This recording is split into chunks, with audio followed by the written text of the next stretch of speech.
गौरी पुत्र गणेश भगवान की जय। जय श्री कृष्ण। राधे राधे। बोलिए श्री लक्ष्मी नारायण भगवान की जय। श्री शिवाय नमस्तुभ्यम।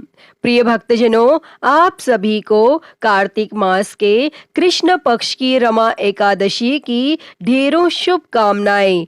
भगवान श्री लक्ष्मी नारायण जी की कृपा आप और आपके समस्त परिवार पर सदा सर्वदा बनी रहे। भक्तजनों, आज कार्तिक मास की कृष्ण पक्ष की एकादशी तिथि है और इस एकादशी को रमा एकादशी के नाम से जाना जाता है और कुछ स्थानों पर इसे रमा 11 भी कहते हैं। रमा माँ लक्ष्मी का ही दूसरा नाम है, इसलिए इस एकादशी की व्रत कथा को सुनने से अपार धन संपत्ति की प्राप्ति होती है। पद्म पुराण के अनुसार रमा एकादशी व्रत कामधेनु और चिंतामणि के समान फल देता है। श्रद्धा आज हम इस वीडियो में रमा एकादशी की बड़ी ही दुर्लभ कथा श्री लक्ष्मी नारायण जी माता की चरणों का ध्यान करते हुए आज के दिन एकादशी माता अवश्य रमा एकादशी की पवित्र कथा को सुनने से मनुष्य लक्ष्मी नारायण भगवान और संकट कट जाते हैं। एकादशी माता की पूर्ति होती है तथा बैकुंठ एक समय होती है। भाव विभल होते हुए अर्जुन ने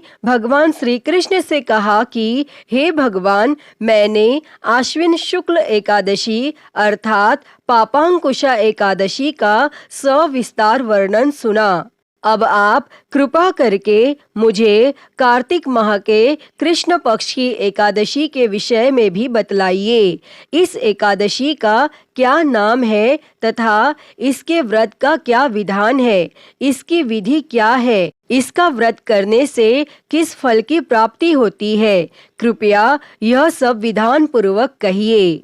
तब भगवान श्री कृष्ण जी बोले, हे अर्जुन, कार्तिक माह के कृष्ण पक्ष में दीपावली के पहले आने वाली इस एकादशी को लक्ष्मी जी के नाम पर रमा एकादशी कहा जाता है। इसे पुण्यदायिनी एकादशी के नाम से भी जाना जाता है। इसके प्रभाव से ब्रह्म हत्या जैसे महापाप भी दूर हो जाते हैं। यह बड़े बड़े पापों का नाश करने वाली है। इसका महात्म्य मैं तुमसे कहता हूँ, ध्यान पूर्वक सुनो। हे राजन, प्राचीन काल में मुचुकुंद नाम के एक राजा थे। उसकी इंद्र के साथ मित्रता थी और साथ ही यम, कुबेर, वरुण और विभीषण भी उसके मित्र थे। यह राजा बड़ा धर्मात्मा, विष्णु भक्त और न्याय के साथ राज करता था। उस राजा की एक कन्या थी जिसका नाम चंद्रभागा था। उस कन्या का विवाह चंद्रसेन के पुत्र शोभन के साथ हुआ था और वह राजा एकादशी का व्रत बड़े ही नियम से करता था और उसके राज्य में सभी कठोरता से इस नियम का पालन करते थे। एक बार की बात है कि शोभन अपने ससुराल आया हुआ था और वह कार्तिक का महीना था। उसी मास में महापुण्यदायिनी रमा एकादशी आ गई और इस दिन सभी व्रत रखते थे।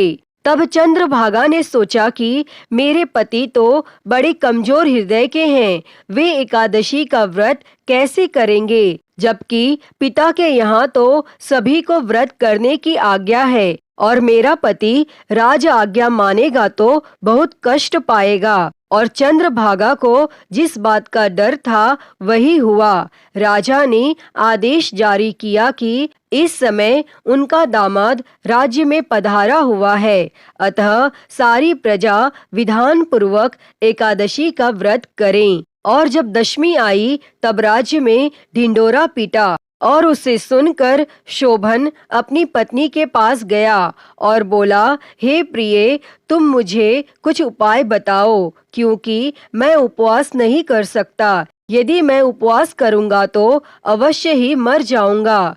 तब पति की बात सुन चंद्रभागा ने कहा, हे स्वामी, मेरे पिता के राज्य में एकादशी के दिन कोई भी भोजन नहीं कर सकता। यहाँ तक कि हाथी, घोड़ा, ऊंट, पशु आदि भी तृण, अन्न, जल आदि ग्रहण नहीं करते। फिर भला मनुष्य कैसे भोजन कर सकते हैं। और यदि आप उपवास नहीं कर सकते तो किसी दूसरे स्थान पर चले जाइए, क्योंकि यदि आप यहाँ रहेंगे तो आपको व्रत तो अवश्य ही करना पड़ेगा। तब पत्नी की बात सुन शोभन ने कहा, हे प्रिय, तुम्हारी राय उचित है, परंतु मैं व्रत करने के डर से किसी दूसरे स्थान पर नहीं जाऊंगा। अब मैं व्रत अवश्य ही करूंगा, परिणाम चाहे कुछ भी क्यों ना हो। भाग्य में लिखे को भला कौन टाल सकता है। और तब सभी के साथ शोभन ने भी एकादशी का व्रत किया और भूख और प्यास से अत्यंत व्याकुल होने लगा। सूर्य नारायण भी अस्त हो गए और जागरण के लिए रात्रि भी आ गई और वह रात शोभन को असहनीय दुख देने वाली थी। दूसरे दिन सूर्योदय होने से पूर्व ही भूख प्यास के कारण शोभन के प्राण पखेरु उड़ गए। तब राजा ने शोभन के मृत शरीर को जल प्रवाह करा दिया और अपनी पुत्री को आज्ञा दी कि वह सती ना हो और भगवान विष्णु की कृपा पर भरोसा रखें। तब चंद्रभागा अपने पिता की आज्ञा अनुसार सती नहीं हुई और वह अपने पिता के घर रहकर एकादशी के व्रत करने लगी। और उधर रमा एकादशी के प्रभाव से शोभन को जल से निकाल लिया गया और भगवान विष्णु की कृपा से उसे मंदराचल पर्वत पर धन धान्य से परिपूर्ण और शत्रु रहित देवपुर नाम का एक उत्तम नगर प्राप्त हुआ और उसे वहां का राजा बना दिया गया। उसके महल में रत्न तथा स्वर्ण के खंबे लगे हुए थे। राजा शोभन स्वर्ण तथा मणि के सिंहासन पर सुंदर वस्त्र तथा आभूषण धारण किए बैठा था। गंधर्व तथा अप्सराएं नृत्य कर उसकी स्तुति कर रहे थे। उस समय राजा शोभन मानो दूसरा इंद्र प्रतीत हो रहा था। और उन्हीं दिनों मुचुकुंद नगर में रहने वाला सोम शर्मा नाम का एक ब्राह्मण तीर्थ यात्रा के लिए निकला हुआ था। घूमते घूमते वह शोभन के राज्य में जा पहुंचा और उसको देखा। वह ब्राह्मण उसको राजा का जमाई जानकर उसके निकट गया। तब राजा शोभन ब्राह्मण को देख आसन से उठ खड़ा हुआ और अपने ससुर तथा स्त्री चंद्रभागा की कुशल क्षेम पूछने लगा। और शोभन की बात सुन सोम शर्मा ने कहा, हे राजन, हमारे राजा कुशल से हैं तथा आपकी पत्नी चंद्रभागा भी कुशल है। अब आप अपना वृत्तांत बताइए। आपने तो रमा एकादशी के दिन अन्न जल ग्रहण न करने के कारण प्राण त्याग दिए थे। मुझे बड़ा विस्मय हो रहा है कि ऐसा विचित्र और सुंदर नगर, जिसको ना तो मैंने कभी सुना और ना कभी देखा है, आपको किस प्रकार प्राप्त हुआ। तब इस पर शोभन ने कहा, हे देव, यह सब कार्तिक माह के कृष्ण पक्ष की रमा एकादशी के व्रत का फल है। इसी से मुझे यह अनुपम नगर प्राप्त हुआ है, किंतु यह नगर अस्थिर है। तब शोभन की बात सुन ब्राह्मण बोला, हे राजन, यह अस्थिर क्यों है और स्थिर किस प्रकार हो सकता है, सो आप मुझे समझाइए। यदि इसे स्थिर करने के लिए मैं कुछ कर सका तो वह उपाय मैं अवश्य ही करूंगा। तब राजा शोभन ने कहा, हे ब्राह्मण देव, मैंने एकादशी का व्रत विवश होकर तथा श्रद्धा रहित किया था। उसके प्रभाव से मुझे यह अस्थिर नगर प्राप्त हुआ है। परंतु यदि तुम इस वृत्तांत को राजा मुचुकुंद की पुत्री चंद्रभागा से कहोगे तो वह इसको स्थिर बना सकती है।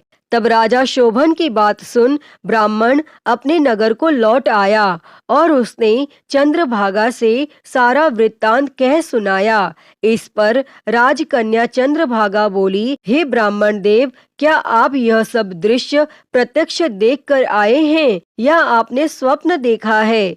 तब चंद्रभागा की बात सुन ब्राह्मण बोला, हे राजकन्या, मैंने तेरे पति शोभन तथा उसके नगर को प्रत्यक्ष देखा है, किंतु वह नगर अस्थिर है। तू कोई ऐसा उपाय कर जिससे कि वह स्थिर हो जाए।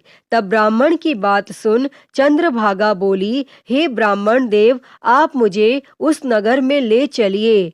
मैं अपने पति को देखना चाहती हूँ। मैं अपने व्रत के प्रभाव से उस नगर को स्थिर बना दूंगी। तब चंद्रभागा के वचनों को सुनकर वह ब्राह्मण उसे मंदराचल पर्वत के पास वामदेव के आश्रम में ले गया और वामदेव ने उसकी कथा को सुनकर चंद्रभागा का मंत्रों से अभिषेक किया और चंद्रभागा मंत्रों तथा व्रत के प्रभाव से दिव्य देह धारण करके पति के पास चली गई। तब शोभन ने अपनी पत्नी चंद्रभागा को देखकर उसे प्रसन्नता पूर्वक आसन पर अपने पास बैठा लिया और चंद्रभागा ने कहा, हे स्वामी, अब आप मेरे पूर्ण को सुनिए। जब मैं अपने पिता के घर में 8 वर्ष की थी, तभी से मैं सविधि एकादशी का व्रत कर रही हूँ और उन्हीं व्रतों के प्रभाव से आपका यह नगर स्थिर हो जाएगा और सभी कर्मों से परिपूर्ण होकर प्रलय के अंत तक स्थिर रहेगा। तब चंद्रभागा दिव्य स्वरूप धारण करके तथा दिव्य वस्त्र अलंकारों से सजकर अपने पति के साथ सुख पूर्वक रहने लगी। हे अर्जुन, यह मैंने रमा एकादशी का महात्म्य कहा है। जो मनुष्य रमा एकादशी के व्रत को करते हैं, उनके सभी पाप नष्ट हो जाते हैं। जो मनुष्य रमा एकादशी का महात्म्य सुनते हैं, वह अंत समय में विष्णु लोक को जाते हैं। तब इसके बाद भगवान श्री कृष्ण जी अर्जुन से कहते हैं, भगवान श्री हरि बड़े दयालु और क्षमावान है। श्रद्धा पूर्वक या विवश होकर भी यदि कोई उनका पूजन या एकादशी का व्रत करता है, तो वह उसे भी उत्तम फल प्रदान करते हैं। परंतु मनुष्य को चाहिए कि वह भगवान का पूजन पूरी श्रद्धा से करें। शोभन अपनी पत्नी द्वारा श्रद्धा पूर्वक किए गए एकादशी व्रतों के कारण अपने राज्य को स्थिर कर सका। ऐसी सुकर्म पत्नी भगवान श्री हरि और माँ लक्ष्मी की कृपा से ही प्राप्त हो सकती है। तब इसके बाद भगवान श्री कृष्ण जी अर्जुन से कहते हैं, अब मैं तुम्हें रमा एकादशी व्रत की विधि बताता हूँ, इसे ध्यान पूर्वक सुनो। रमा एकादशी व्रत के नियमों का पालन व्रत के एक दिन पहले यानी दशमी के दिन से ही शुरू हो जाता है। रमा एकादशी के दिन स्नान आदि से निवृत्त होकर व्रत का संकल्प करना चाहिए। एकादशी व्रत के दिन भगवान विष्णु की पूजा करनी चाहिए तथा भगवान विष्णु की प्रतिमा का तुलसी मिश्रित जल से अभिषेक करना चाहिए। इसके बाद भगवान विष्णु का धूप, पंचामृत, तुलसी के पत्तों, दीप, नैवेद्य, फूल फल आदि से पूजन करने का विधान है और पूजन करने के बाद भगवान विष्णु और माता लक्ष्मी की आरती कर भगवान को भोग लगाना चाहिए। रमा एकादशी व्रत के प्रभाव से धन धान्य की कमी दूर हो जाती है और रमा एकादशी व्रत करने वाली रात को भगवान का भजन कीर्तन या जागरण करना चाहिए और मनुष्य को भगवान विष्णु की प्रतिमा के समीप ही भूमि पर शयन करना चाहिए।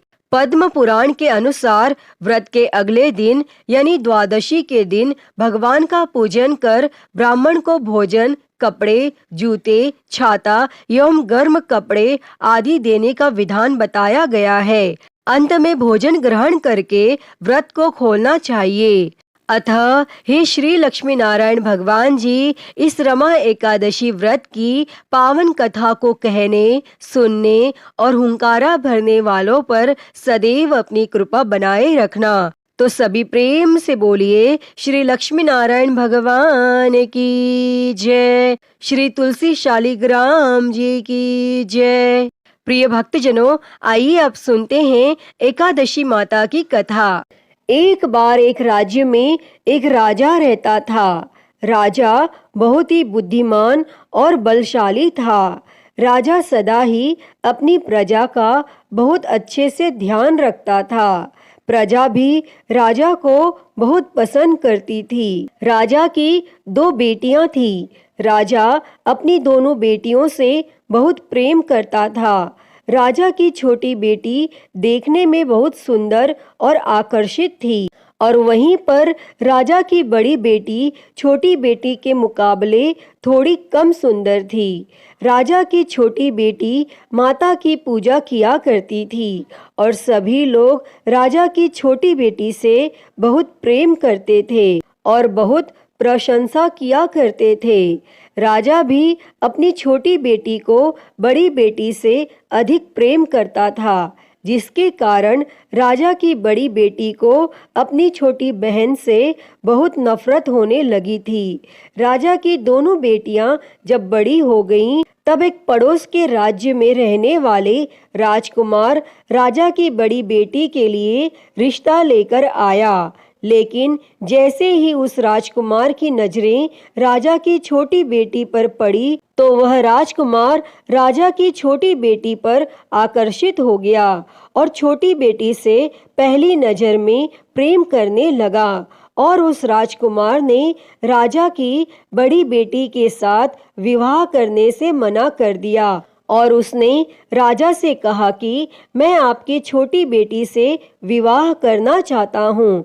और यह सब देखकर राजा की बड़ी बेटी अपनी छोटी बहन से बहुत क्रोधित हो गई और राजा की बड़ी बेटी ने अपनी छोटी बहन को अपना सबसे बड़ा दुश्मन मान लिया। तब राजा की बड़ी बेटी ने अपनी छोटी बहन से बदला लेने का निर्णय किया और राजा की बड़ी बेटी ने अपनी छोटी बहन को जान से मारने का उपाय सोचा और उसने अपनी छोटी बहन को मारने के लिए सबसे पहले एक लड्डू में जहर मिलाकर अपनी छोटी बहन को दिया और उसको लड्डू खाने के लिए कहा। लेकिन लड्डू खाने के बाद भी छोटी बहन को कुछ भी नहीं हुआ, लेकिन फिर भी बड़ी बहन ने हार नहीं मानी और जब उसकी छोटी बहन रात में कमरे में सो रही थी, तब उसने एक मटके में सांप रखकर उसके कमरे में छोड़ दिया। लेकिन सांप भी छोटी बहन का कुछ नहीं कर पाया, जिसके बाद बड़ी बहन ने छोटी बहन से कहा कि चलो हम लोग कुएं में से पानी भरकर लाते हैं। और वह अपनी छोटी बहन को पानी भरने के बहाने कुएं के पास ले गई और उसने अपनी छोटी बहन को कुएं में धक्का दे दिया। लेकिन छोटी बहन को तब भी कुछ नहीं हुआ, क्योंकि हर बार ग्यारस माता उसकी रक्षा कर रही थी और उधर बड़ी बहन अपने सारे प्रयास के बाद भी असफल हो रही थी, जिससे वो बहुत क्रोधित हो गई। और फिर उसने अपनी छोटी बहन के पास जाकर उससे प्रश्न किया कि मेरी छोटी बहन, क्या तुमको पता है कि भगवान ने सबकी मृत्यु एक निश्चित समय पर लिखी हुई है और कैसे तुम्हारी या मेरी मृत्यु होगी, क्या यह तुम जानती हो? तब छोटी बहन ने अपनी बड़ी बहन को बताया कि हाँ दीदी, मैं जानती हूँ मेरी मृत्यु कैसे होगी। और छोटी बहन से यह सब बातें सुनकर बड़ी बहन मन ही मन बहुत प्रसन्न होने लगी और उसने अपनी छोटी बहन से कहा कि तो तुम मुझे अपनी मृत्यु का राज बताओ।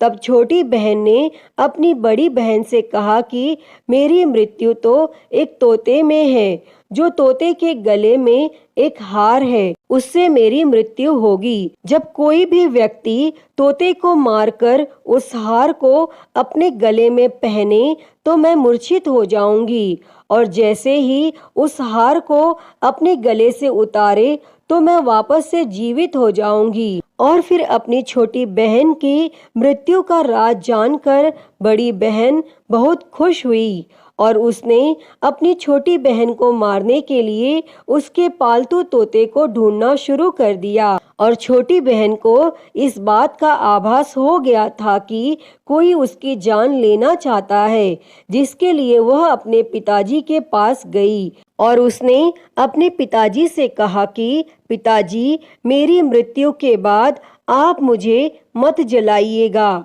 आप मुझे अपनी पुरानी वाली हवेली में एक पलंग में लेटाकर छोड़ दीजिएगा। तब अपनी छोटी लड़की की यह बातें सुनकर राजा बहुत आश्चर्यचकित हो गया और राजा ने अपनी छोटी बेटी से पूछा कि बेटी तुम यह क्या कह रही हो? तब राजा की छोटी बेटी ने बताया कि पिताजी, समय किसी के लिए नहीं रुकता, क्या कब किसको हो जाए इसका किसी को कुछ नहीं पता।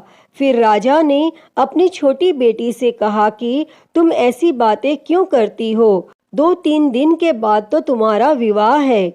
लेकिन छोटी बेटी ने अपने पिताजी को ऐसा करने पर मजबूर कर दिया और उनसे वचन ले लिया, और राजा ने भी अपनी छोटी बेटी की बात स्वीकार कर ली। और 2-3 दिनों के बाद जब शादी का समय आया, तब राजकुमार बारात लेकर राजा के घर आया और राजकुमार और राजा की छोटी बेटी का विवाह शुरू हो गया। और जैसे ही राजा की छोटी बेटी राजकुमार के साथ फेरे लेने लगी, तो उसकी बड़ी बहन अपनी छोटी बहन के कमरे में जाकर उसके तोते को पकड़ लेती है और उसको जान से मार देती है, और तोते के गले में जो हार था उसको अपने गले में धारण कर लेती है। और जैसे ही बड़ी बहन उस हार को अपने गले में धारण करती है, तो उधर छोटी बहन 3.5 ही फेरे ले पाती है और वहीं पर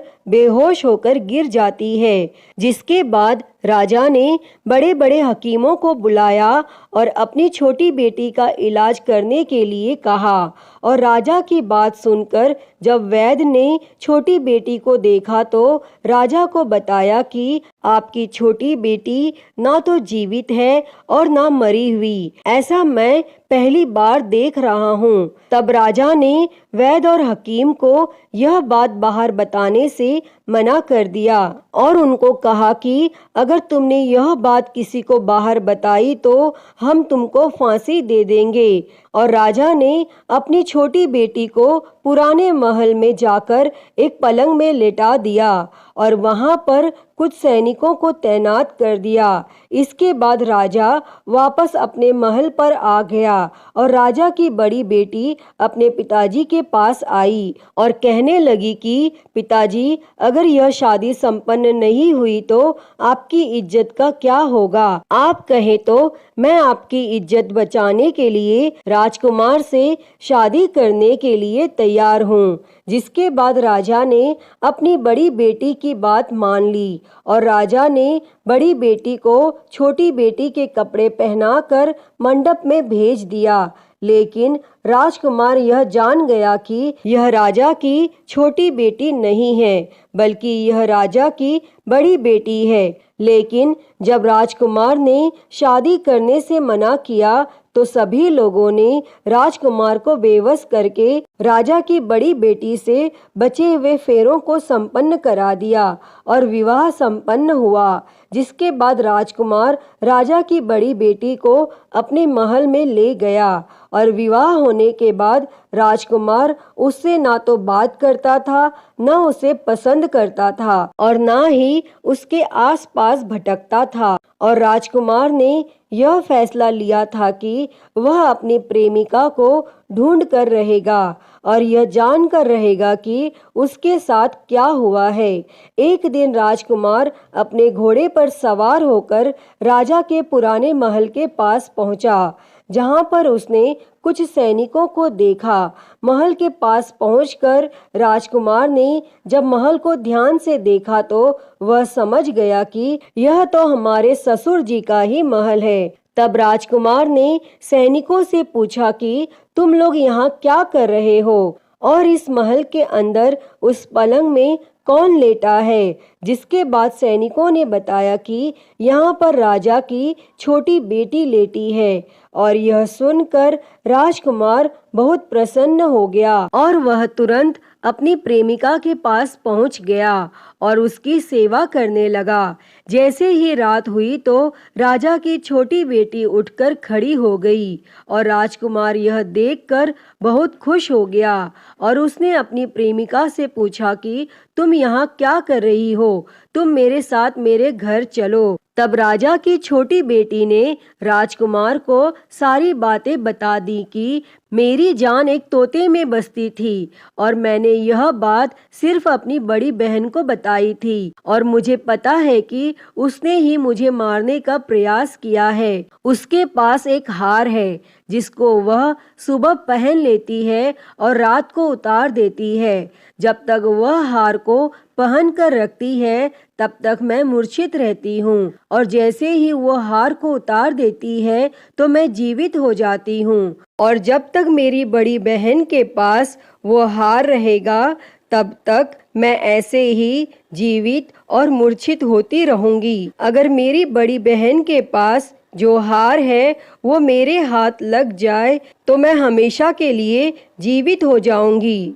तब राजकुमार यह सब बातें सुनकर राजा की छोटी बेटी के पास रहने का निर्णय ले लेता है और उसने अपने बचे हुए सारे फेरे उस पलंग में लेटी हुई राजा की छोटी बेटी के साथ ले लिए और अपना विवाह पूर्ण कर लिया और वहीं पर वह रहने लगा। और देखते ही देखते कुछ समय में राजा की छोटी बेटी और राजकुमार की पत्नी गर्भवती हो गई और एक दिन राजकुमार को किसी काम से बाहर जाना पड़ा।